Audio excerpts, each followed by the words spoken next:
You may be seated. Good morning, church. It's good to see y'all this morning.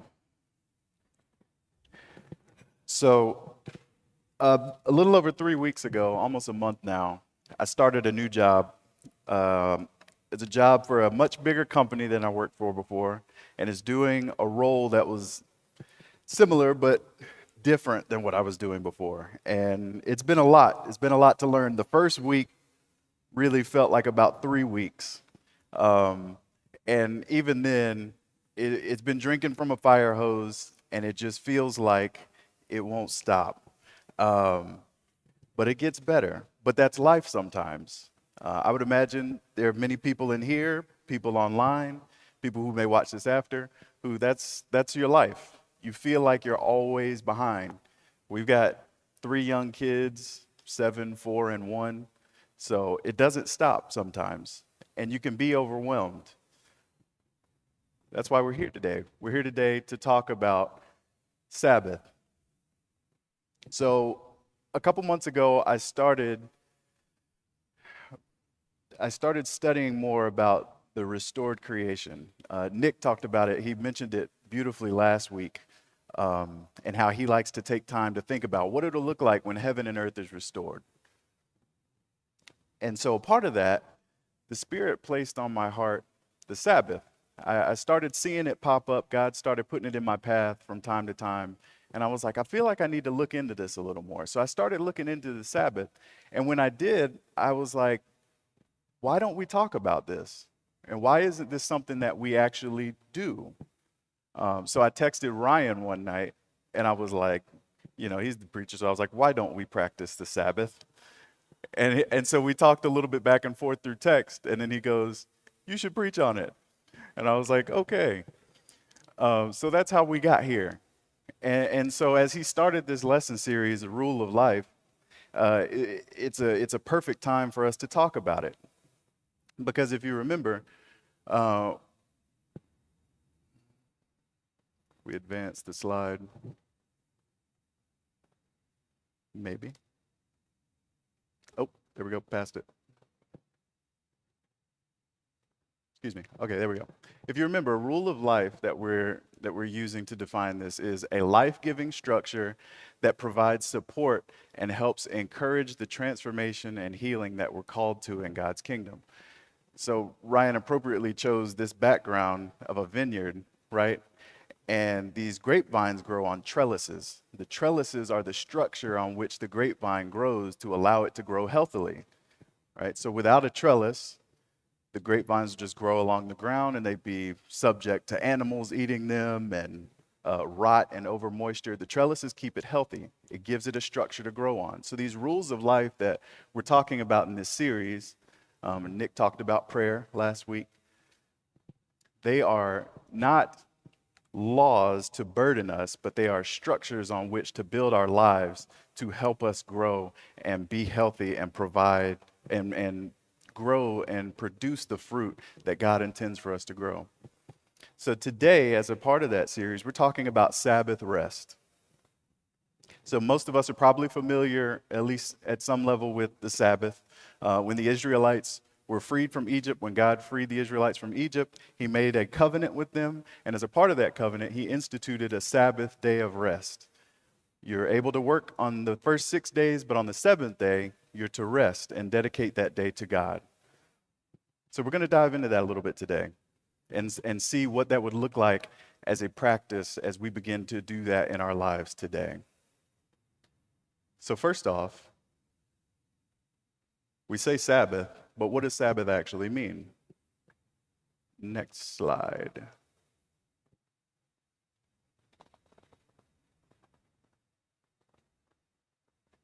If it advances. Okay. So Sabbath, the English word that we say Sabbath, comes from the Hebrew word Shabbat. Shabbat is literally translated to cease. Another definition is to rest from labor. But most of the times when the word is used, the actual definition is to cease. It means to stop. So when you hear Sabbath, think stop, basically. So God gave us a day to stop.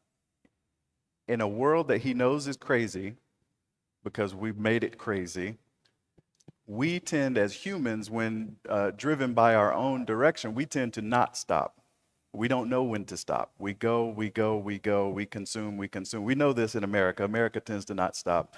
We wake up in the morning, and the first thing we do is we pull up our phones and we start going, and our mind races, right? Shabbat means to stop. So why do we need rest? And how do we know that Sabbath, this practice of stopping, how do we know that it's a good thing? Go back to the beginning. What did God create initially? All right. Now we'll fast forward through the first 6 days, but you remember the creation story in Genesis 1 leading into chapter 2 is that God created the heavens and the earth, and then he filled it with plant life, animal life, and then humans. And in Genesis chapter 2, verses 2 and 3, by the seventh day, God had finished the work he had been doing. So on the seventh day, he rested from all his work. Where I underline rested is Shabbat. He stopped from all his work. Then God blessed the seventh day and made it holy, because on it, he stopped from all the work of the creating that he had done. Now, here's an interesting thing.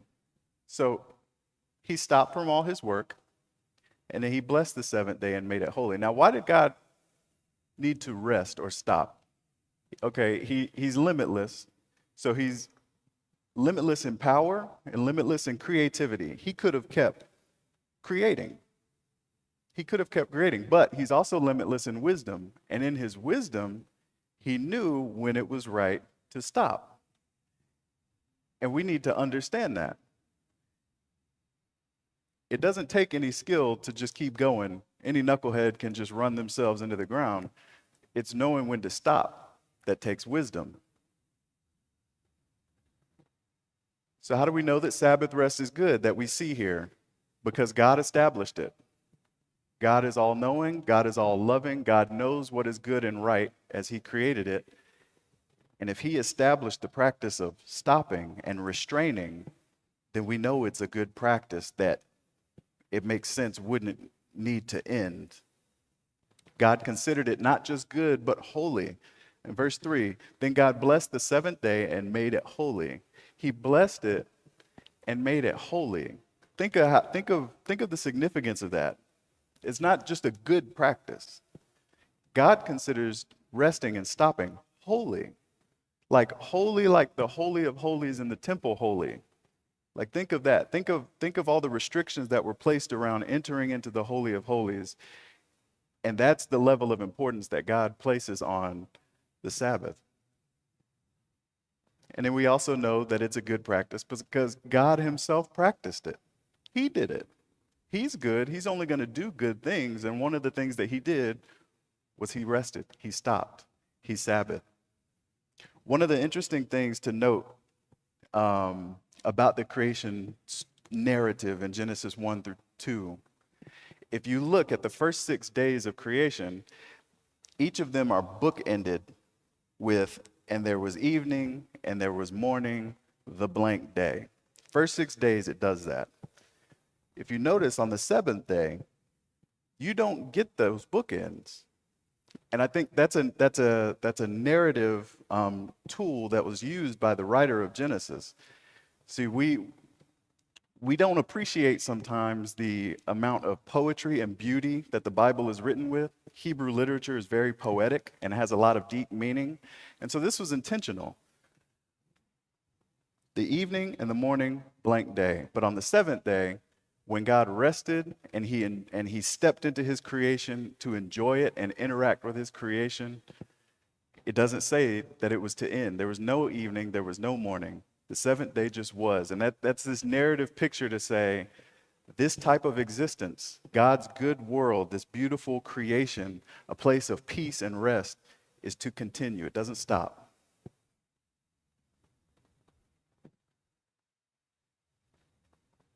Okay, so why did God have to give us the Sabbath? Because of the fall. In Genesis chapter 3, 16 and 17, I want to make a point here, but let's read it really quick. To the woman, he said, this is after Adam and Eve ate of the fruit of the tree of the knowledge of good and evil, and he already pronounced the curse onto the serpent. And now he moves on to Eve, the woman. He said, to the woman, he said, I will make your pains in childbearing very severe. With painful labor, you will give birth to children. Your desire will be for your husband, and he will rule over you.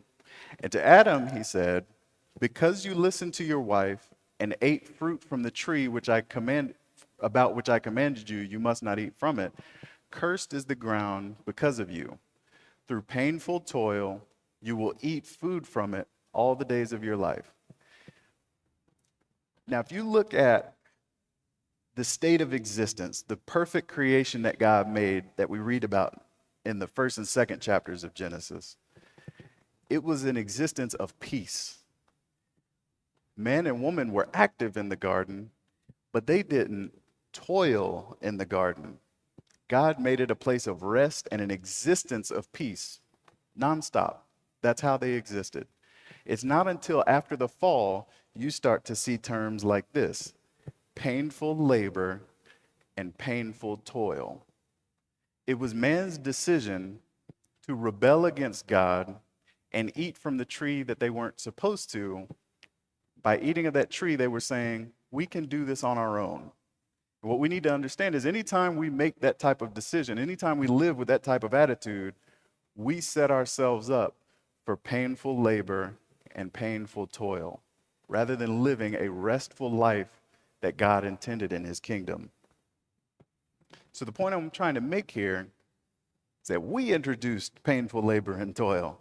God did not intend for that to be a part of his world. And so as Nick also beautifully painted a picture of last week, creation used to be heaven and earth fully overlapping. And at our rebellion, we severed that. And God has been working to bring that back into harmony, heaven and earth back in harmony.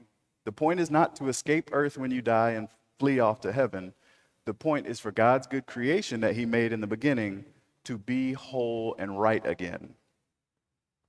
And to be whole and right again, we've got to learn how to rest in God's provision and learn how to stop. So if you want to write these down, if you're taking notes or take pictures of some of these and go behind and read these in your own time, this would be good too. I'm going to read just a couple of them, one or two. But I've got them broken up. So there are some Sabbath scriptures. These aren't all of them. These are a decent chunk of them. But this first chunk is talking about the holiness of the Sabbath. Again, I want to reinforce the importance that God places on this. Actually, there's one I didn't include on this list. It's Exodus chapter 16, verse 21 through 29, if you want to write that down. And I'll start off reading that, just a section of it. So this is God just started providing manna in the wilderness. And if you remember, as is the case, the Israelites were to go out every morning and collect manna just for that day. If they collected more than for that day, any extra was going to be spoiled, right?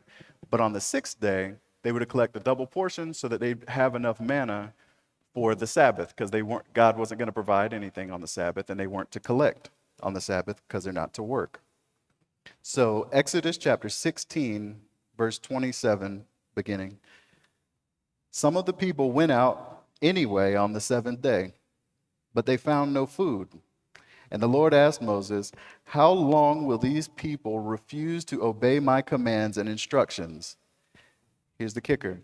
They must realize that the Sabbath is the Lord's gift to you. That is why he gives you a 2-day supply on the sixth day. So there will be enough for 2 days. On the Sabbath day, you must each stay in your own place. Do not go out and pick up food on the seventh day. The Sabbath is God's gift. Eventually, as we humans do, we made it into a very legalistic thing, and it became burdensome. The Sabbath became burdensome. It became a law for people that the Pharisees most notoriously levied on people. But God is clear. He gave us Sabbath as a gift. Who in here, raise your hand if to take a day off is a punishment. Raise your hand if you think taking a day off is a... You got your hand. Taking a day off is not a punishment. The Pharisees made it a punishment. God gave it as a gift. We are to rest. Exodus chapter 20, verse 8 through 11. I'll read that quickly. Remember to observe the Sabbath day by keeping it holy. You have 6 days each week to do your ordinary work, but the seventh day is a Sabbath day of rest, dedicated to the Lord your God. On that day, no one in your household may do any work. This includes you, your sons, your daughters, your male and female servants, your livestock, and any foreigners living among you. For in the 6 days the Lord made the heavens, earth, the sea, and everything in them, but on the seventh day he rested. That is why the Lord blessed the Sabbath day and set it apart as holy.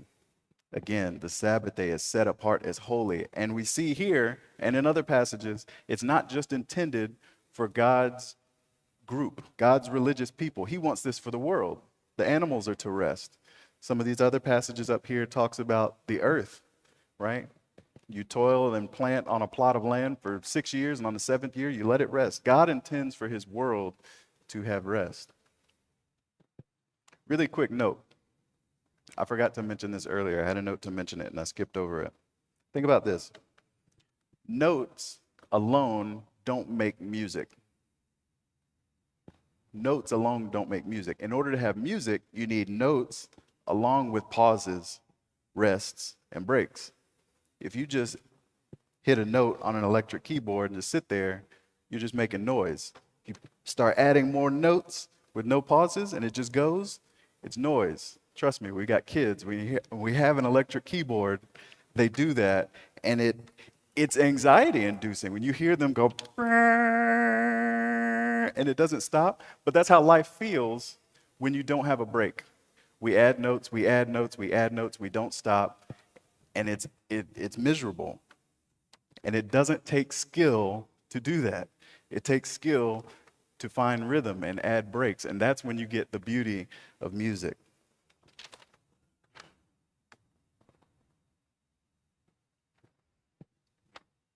So like I said, go behind, read those. I'm not going to read through any more of them. But God intends for his whole world to have Sabbath. So what does Sabbath, we're going to call it Sabbathing. What does Sabbathing, what does stopping do? What does having an intentional practice of taking a day to stop, what does it do? It provides time and space to reconnect with and enjoy God, first and foremost.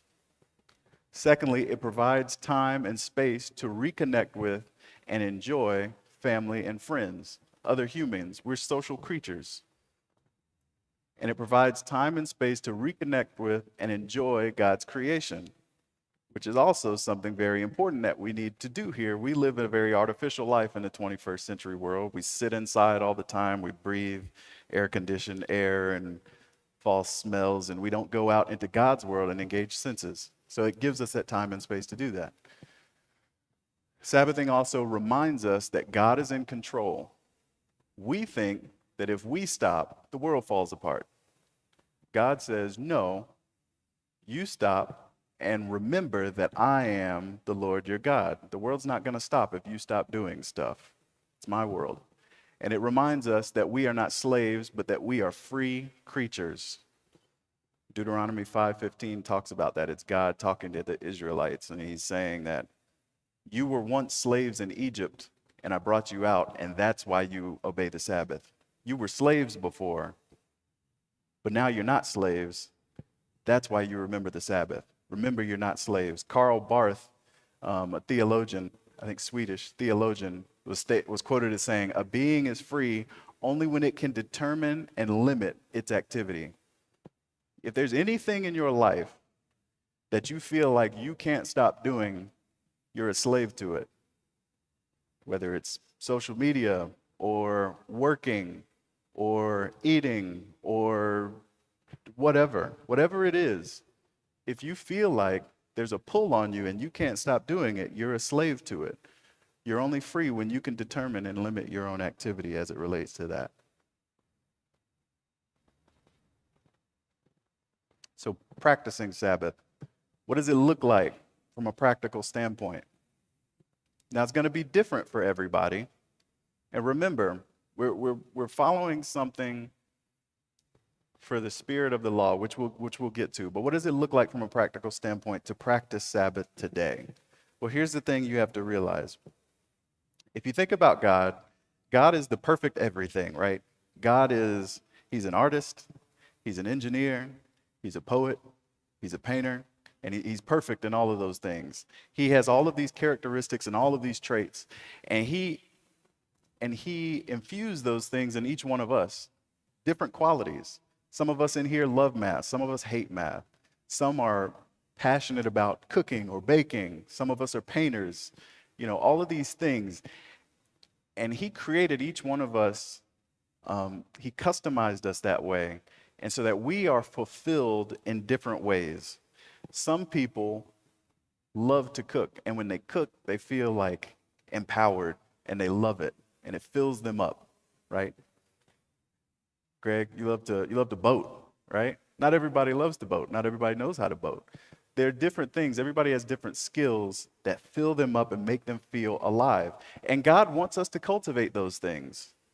God wants us to He made us with those passions. He wants us to cultivate them. If we're not cultivating those things, we're not honoring the person that God made us to be quite honest.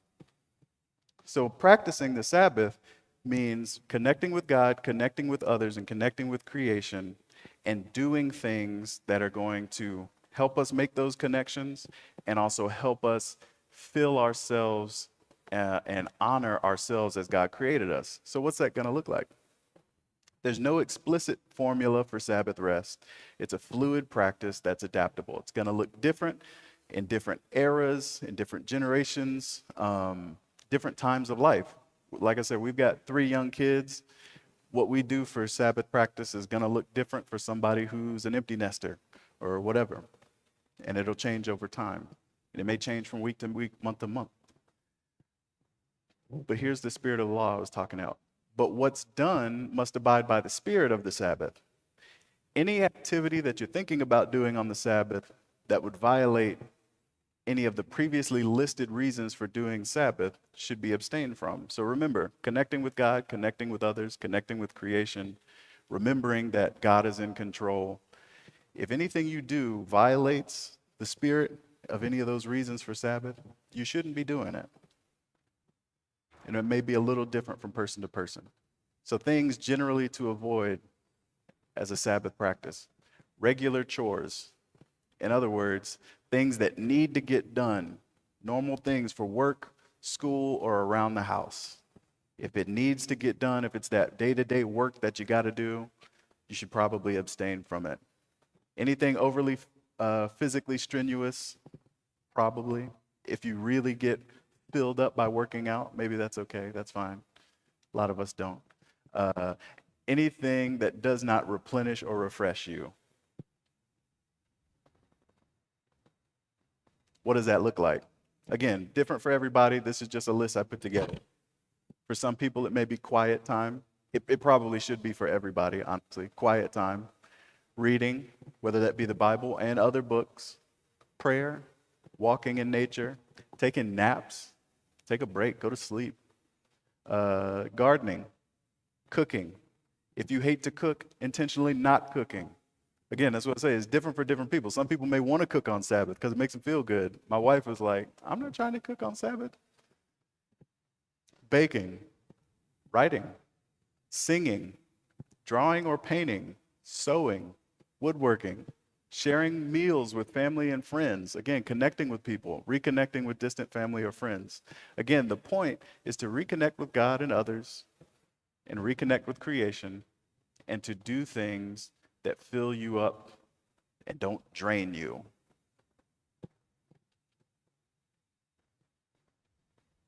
So here's where we get to Jesus. Jesus is the core and center of everything. So we talked about music. Music is not only notes, but it's breaks and pauses. And what that means is when you introduce breaks and pauses to notes, you get rhythm. Rhythms can be different. Jesus was the perfect rhythm of God. Jesus didn't come to abolish the Sabbath. He was the fulfillment of it, right? So we had made it law-minded and legalistic. Jesus never threw away the Sabbath. He practiced the Sabbath. but it looked different for Jesus that people weren't expecting, right? Matthew 5:17. Do not think that I have come to abolish the law or the prophets. I have not come to abolish them, but to fulfill them. For truly I tell you, until heaven and earth disappear, not the smallest letter nor the least stroke of a pen by any means will disappear from the law until everything is accomplished. Jesus didn't come, so we can fall into this trap of thinking, oh, we're Christians, the Jews practice Sabbath, we're Christians, we follow Jesus. We don't have to practice the Sabbath. But Jesus practiced the Sabbath, and he was the fulfillment of it. He didn't keep the Sabbath so narrow as a legalistic practice. He made it blossom and said, this is what a God rhythmic life looks like. Jesus was as busy as anybody in here. Think of the responsibility he had on his shoulders. Son of God, save the world. Okay, that's huge. He was busy, traveled from town to town, but you never get the impression, even when he was tired, you don't get the impression that Jesus was depleted and burnt out, because he had that rhythm. He had micro rhythms. He would walk and pray in the morning, and he'd connect with God, but then he abided by those Sabbath practices to honor his Father that was given to him as good. So Jesus understood the rhythms of Sabbath practice and how to abide by the spirit of the Sabbath, not the letter alone.